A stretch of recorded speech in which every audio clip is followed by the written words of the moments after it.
There's two ways to rack kettlebells for the kettlebell front squat.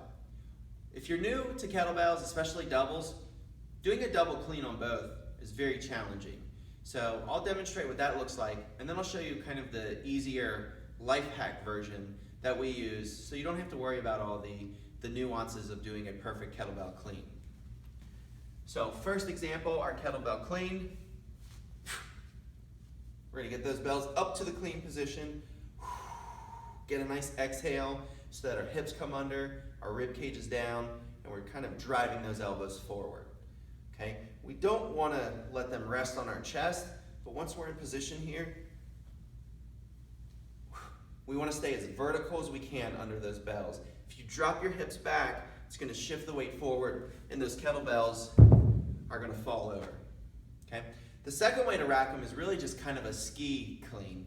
So what we're going to do is we're just going to stand up, and 1, 2, 3. Now we can get into our kettlebell stance and execute the squat the same way. Okay. The biggest problem that I see with the ski clean is people don't get enough momentum. And what we don't want to do is swing them really far out in front of our body and then reel them in.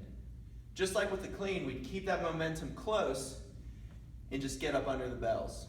So I'll show you an example of what a bad rep would look like, and then a final example of what a good rep looks like using the skier.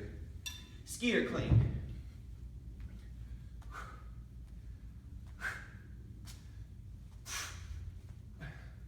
That would be a bad rep. A lot of crashing of the bells.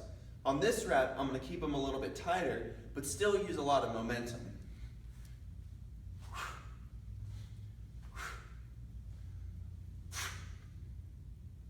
Okay, so about here, I'm just redirecting that momentum vertical so I can get under the bells and do the front squat. Is it perfect? No, definitely not. Over the long haul, we want to teach people how to do good double kettlebell cleans if they desire. The front squat, especially the 2 kettlebell front squat, is a great early level progression for teaching people how to get abs, how to rebuild a squat pattern. And so we want to find ways to get those kettlebells up to you on your own so that you can do this great variation early on in your program.